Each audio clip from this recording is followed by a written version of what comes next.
Now, the Three Martini Lunch with Greg Corombos and Jim Geraghty. And welcome, everyone, to the Thursday edition of the Three Martini Lunch, along with Jim Geraghty of National Review. I'm Greg Corombos of Radio America. We regret to inform you we have no good news for you today. All we have is bad, crazy, and more crazy in terms of our martinis today. Jim, let's dive right into our really, really bad martini. This is a story that broke across the AP wire and a bunch of different news sources yesterday. We'll get more into that in just a moment, but there was a compound in New Mexico that the feds have raided, and what was going on there ought to chill everyone. In this makeshift compound in rural New Mexico, investigators not only found appalling conditions, but according to prosecutors, they may have uncovered a sinister plot. 11 emaciated children, ages 1 through 15, were discovered along with an arsenal of high-powered firearms. In court filings, the district attorney says some of the kids were being trained with assault rifles in preparation for future school shootings. They also found the body of a dead child that they believe was the son of one of the people arrested, a guy named Siraj Wahaj, and he's got some interesting connections, too. The reporter you just heard was Gadi Schwartz of NBC on the Today Show. Here he is talking with Hoda Kotb. Gadi, you talked about a connection with a mosque in Brooklyn. What more can you tell us on that? Well, it appears as though Siraj Wahaj was the son of a prominent imam in the Brooklyn area. In fact, that Imams Mosque has been linked to radicals in the past, and that imam was actually indirectly linked to the 1993 terrorist attack on the World Trade Center. However, there is no evidence, no indication that he had anything to do with what was going on at this compound. Yeah, the imam was a character witness for the blind sheikh, first World Trade Center bombing. So, Jim, two things here. First of all, the idea that they're training children to do school shootings ought to horrify everyone. And given how much the media covers school shootings, you think they'd be wall-to-wall with this. Looking at the major websites this morning, most of them don't even have it on their front page. CBS had it buried way at the bottom, and the reason we have the NBC audio is because they're the only ones who went with it. Yeah, it is baffling and disturbing. There are times where we've seen folks on the right make complaints about media bias, and it seems overwrought or not accounting for other factors or something like that. I suppose it's possible, depending on the story of when this story broke, that it's taking news organizations that may not have a lot of reporters on the ground in New Mexico to get their own stories put together. But this story was on page A14 of today's New York Times. I mean, this just kind of feeds into everybody's argument that the news media, the national news media, is most focused upon a narrative and certain storylines that they're comfortable and familiar with. And that, because traditionally they're very interested in school shooting stories. My goodness, remember obviously the Parkland shooting. They're very interested in child abuse. Remember the horrible stories about those monsters out in Cleveland who had trapped those women for long periods of time, or that crazy, horrific couple in California who had kept those kids emaciated. Plenty of coverage of stories like that. All of a sudden, we lose interest in a story like this, and it just so happens that there may or may not be some sort of tie to Islamist ideology. That was kind of the characterization of the law enforcement in this situation.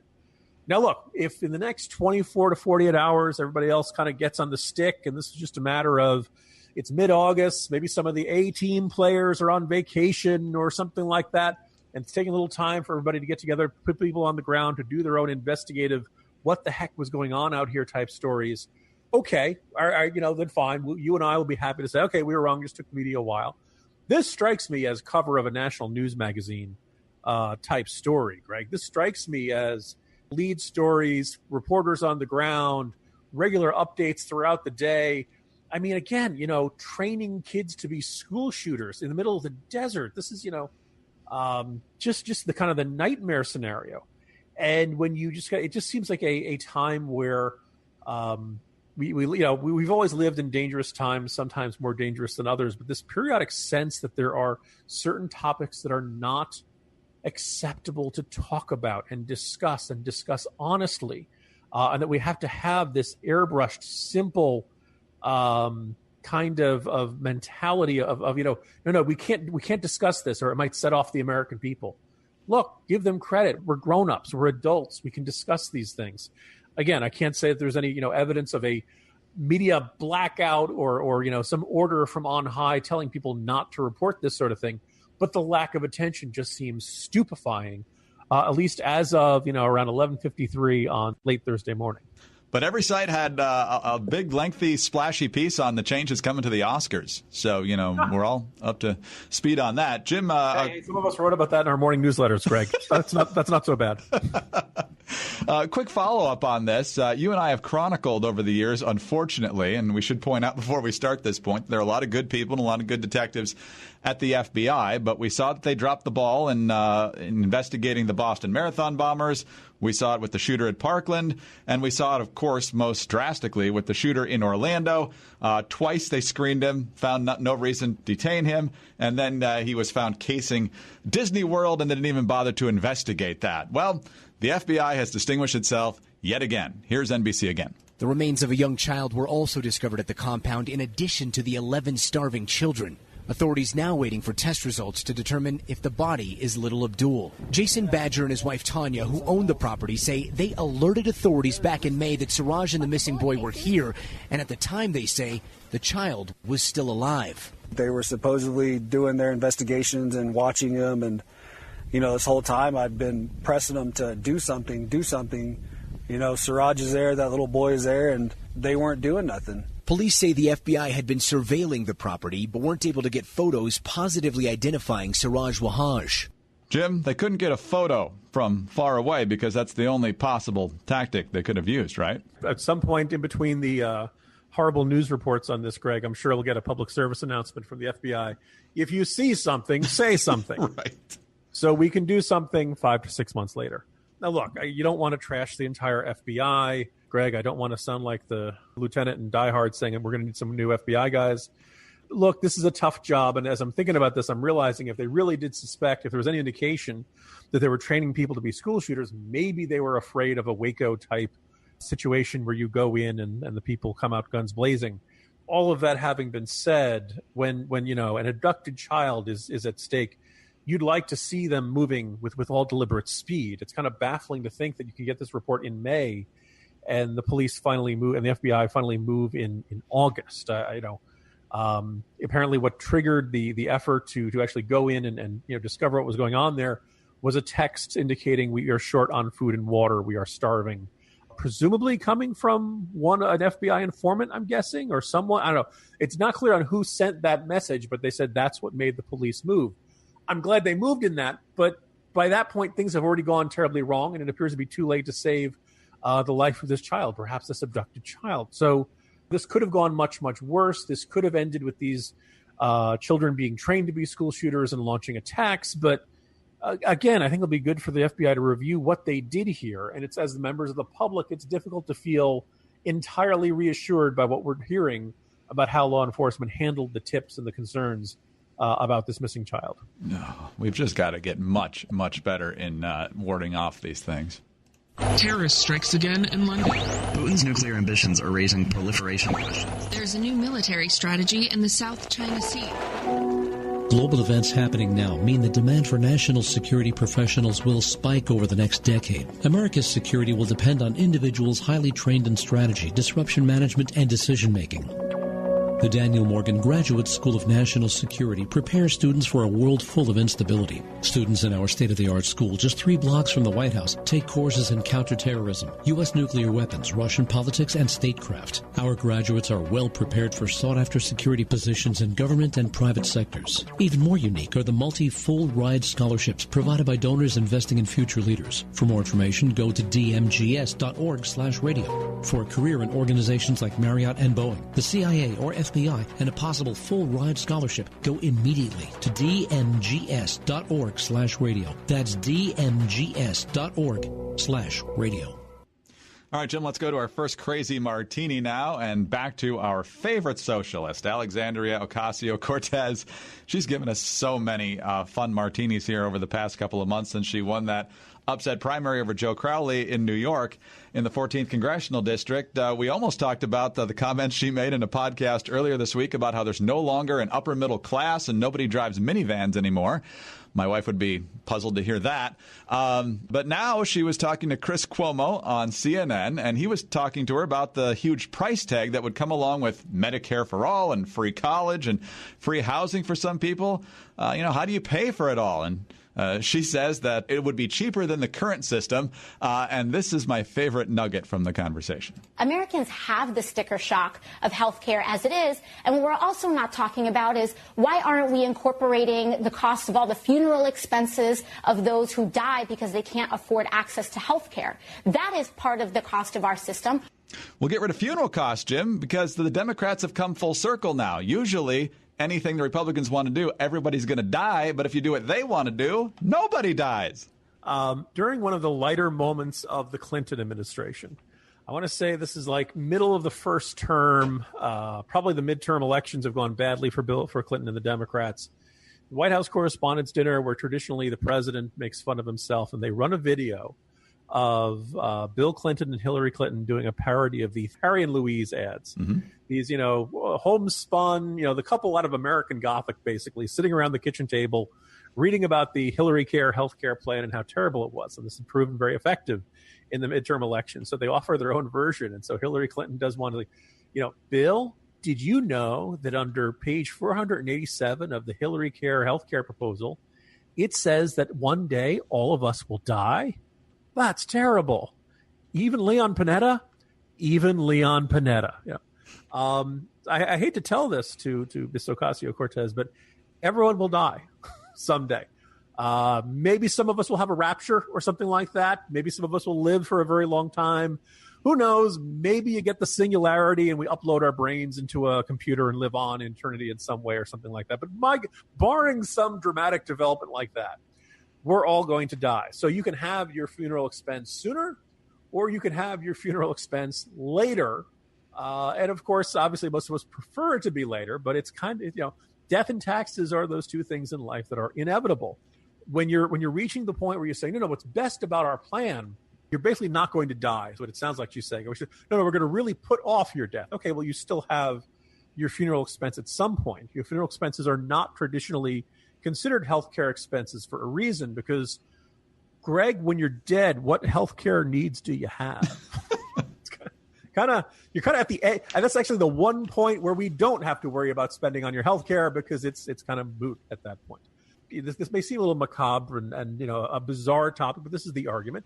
Look, the gist of Medicare for All is that instead of paying to your private insurer, which, oh, by the way, she said was the equivalent of taxes and cited the Supreme Court case. Now, the argument was that the penalty for not having health insurance could be considered a tax. The Supreme Court did not rule that paying money to your health insurance is a tax, and thus we can use them interchangeably when arguing in the middle of political debates.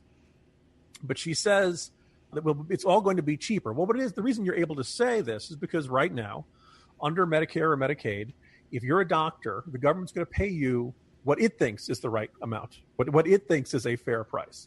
The doctor may or may not agree on whether it's the fair price.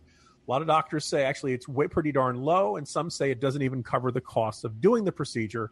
Some of them decide they don't take Medicaid or Medicare patients. Other doctors say, well, I take them, but because I'm doing each one at a loss, I can only do so many. I have to take, X number of full-paying private insurance patients in order to cover the cost so I can afford to do the work on these, Medicaid and Medicare patients.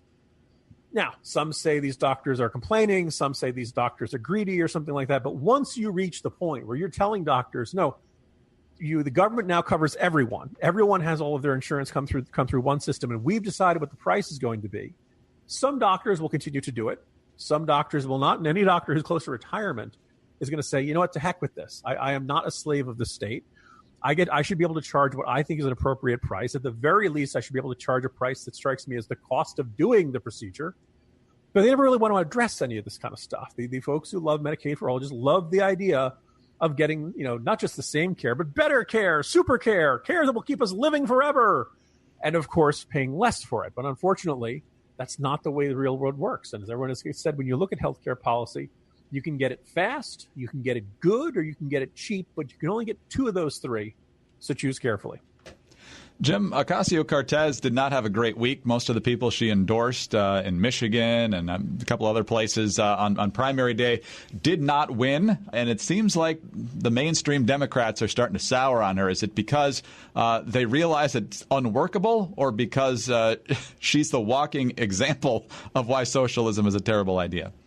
I'm sure at some point they probably, everybody likes fresh faces. Everybody likes new voices. Let's face it, particularly amongst House Democrats, they're getting a little long in the tooth. When your leadership is Pelosi and Clyburn and Steny Hoyer and folks like that, it's not surprising they would want some young face to represent millennials, to represent young voters and things like that. And that's, that's fine. You can go out to seek those and good luck finding figures like that. I do think, though, Greg, when you watch Alexandria Ocasio-Cortez speak and you watch her make her arguments either to the person interviewing her or on the stump, Greg, I don't know about you, but I feel like I've met her. And to emphasize, I'm not saying I've met her. I feel like I know her type, Greg. Put simply, you've ever been to a party, you run into a nice young woman, perhaps she's had a drink or two, and all of a sudden she finds out that you're right of center. And she's shocked by this. You seem like such a nice person. You seem like such a normal person. And she's convinced she's going to persuade you in the course of a 10 to 15-minute conversation not to be conservative, not to be right of center. You're wrong about everything you've ever thought in life. And she kind of sort of remembers something she read in an article once, and she kind of knows the figures, and she has these anecdotes, and it all just kind of comes out in a blur. It comes out in this, kind of a little jumbled, not the clearest. She's not at the apex of her communicative abilities. That's probably the way people feel when they listen to me on this podcast every day. And it just, she's like convinced that if she just throws enough numbers at you, if she just insists how emphatically her ideas are better and how they're going to help people, she's going to persuade you. And you're going to suddenly change your mind on everything you've always believed and everything you've always known about the world. That's what I see when I see Alexandria Ocasio-Cortez. No personal animus, just going to observe that if certain demographics of voters don't find her as charming and persuasive and wonderful as Democratic primary voters do, my suspicion is that if they don't know her, they know someone like her who's probably rubbed them the wrong way. This has been absolutely fascinating, from darling to basically yanking the party back to the middle unintentionally because her arguments are so unpersuasive. All right, Jim, let's move on to the second crazy martini now. And if you listen to people like Alyssa Milano and reacting to Ohio special congressional election, the only possible reason the Democrats could lose is because Russia got involved and interfered with that election. And now we've got a sitting U.S. senator suggesting that the Russians have infiltrated his state, only nobody else seems to know anything about it. Tampa Bay Times, and it's also mentioned in your writings today, Russian operatives have penetrated some of Florida's voter registration systems ahead of the 28 midterms. U.S. Senator Bill Nelson said Wednesday, adding new urgency to concerns about hacking. The state, however, said it has received, quote-unquote, zero information supporting his claim. Back to Nelson, quote, they have already penetrated certain counties in the state, and they now have free reign to move about, he told the Tampa Bay Times before a campaign event in Tampa. He said something similar a day earlier in Tallahassee, but declined to elaborate. That's classified, the Democrat said Tuesday. He is facing a re-election challenge in November from Governor Rick Scott, whose administration said it has no knowledge of the allegations made by Nelson. Nelson on Wednesday told the Times, quote, we were requested by the chairman and vice chairman of the Intelligence Committee to let the supervisors of election in Florida know that the Russians are in their records. Scott administration, quote, the Florida Department of State has received zero information from Senator Nelson or his staff that support his claims, agency spokeswoman Sarah Ravel said in a statement. Additionally, the department has received no information from the U.S. Department of Homeland Security, the Federal Bureau of Investigation, or the Florida Department of Law Enforcement that corroborates Senator Nelson's statement, and we have no evidence to support these claims. So, Jim, what do you make of this one? Greg, let's begin by observing, yes, Russians attempted to meddle in the 2016 election. Let's observe that Russian hackers, whether they're officially affiliated with the government or unofficially affiliated with the government, have been hacking into all sorts of places. Let's understand that, cybersecurity is really important, and lots of people attempt to break into government systems on a regular basis. Those of us who paid attention to the problems of the Office of Personnel Management in the last administration know how these sorts of things can happen. So like the argument of, Russia would want to do this sounds pretty plausible. But if you did, he is on one or two of the relevant committees about that would review these sorts of things. But you'd like to think that if you had concerns about the integrity of the vote in your state, the first thing is you want to be very clear and specific about it, right? You want to say, this is what I've learned And this is why I'm concerned about it. And the more specific you can be, the best. You want to consult the state authorities. You want to share what you know about the nature of the threat. You'd probably want to have a dialogue about this, right? You'd want to be able to listen carefully to what they've done so far, why they think that's enough, the firewalls, the safeguards, all of that stuff. And the last thing you'd want to do is just go to the media and make these kind of vaguely worded allegations that the Russians are in there and have free reign to move about. I mean, what does that mean, Greg? Does that mean that, that they can delete people from the system, that you show up to vote and suddenly you're not in it? Does that mean that they can add people to the system so somebody could theoretically be registered to vote twice? Can they move you around from county? What exactly are they doing with this? But apparently all of that is classified, according to Bill Nelson. That's kind of weird that he's saying that the chairmen of the committee have decided to have the senator be the one who communicates this to the state. And we're curious about, if this really is a thing where you're worried about Russian hackers mucking around with the election system, you figure you'd want to communicate that directly. And for obvious reasons, it doesn't look great for a Florida senator who is up for re-election this year, who, oh, by the way, is running up against the governor of the state, who is overseeing the state's operations to ensure free and fair elections. Basically, you have a situation which Bill Nelson is basically saying the state's not prepared, and the person responsible is my opponent. For obvious reasons, that's not good. It's not helpful that he's apparently doing this. And again, where are the official letters saying, dear state officials, this is what I'm worried about, dear county officials? There's a pretty lengthy article there at the Florida newspaper there, Greg, and it quotes quite a few county officials who say, look, as soon as they heard about this from Nelson, they're contacting the FBI, Homeland Security, trying to find out more. Well, what has Nelson heard about what the Russians are doing in our system? Because we haven't seen it ourselves, and they're not getting any further information from any of those agencies. Pinela's election office spokesman, Dustin Chase, says, quote, our office has not seen any indication that we've had any penetration by any bad actions. Is this an example of some, the CIA or NSA or somebody knows something that these Florida officials don't? I suppose that's possible. Is it possible Bill Nelson is exaggerating something he's heard because he wants to create doubt about election results because his re-election bid isn't looking that good? I don't know if we can rule that out at this point. If you have these concerns, Senator Nelson, there are much better ways to communicate them than kind of blurting them out in an interview with the Florida newspapers.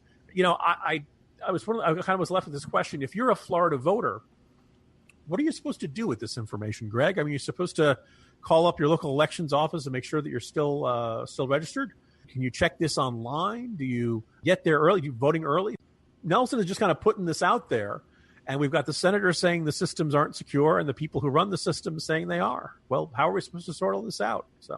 But again, this sort of confusion might be the sort of thing that a losing candidate would prefer to have if he thinks he's going to go down in November. Yeah, doing the anti-Hillary, blaming the Russians before the vote instead of afterwards. But the good news here is, though, if the FBI is the tip of the spear, I'm sure they'll get right on it in about February or March. Yeah, Ben. Look, we don't set up our podcast to be FBI bashing on such a regular basis. I mean, somebody might say, look, Jim and Greg are okay guys, but they have way too much faith in rogue New York cops trapped in a bad situation, in the wrong place at the wrong time. That's not the only plan that Greg and I like. We just point out it's got a decent record. So, 3 out of 5 movies were good. Yes, that's exactly right. Disney CTU gets closer to reality every single day, it seems like. Jim, talk to you tomorrow. Have a good one. See you tomorrow, Greg. Jim Geraghty of National Review. I'm Greg Corombos of Radio America. Thanks so much for being with us today.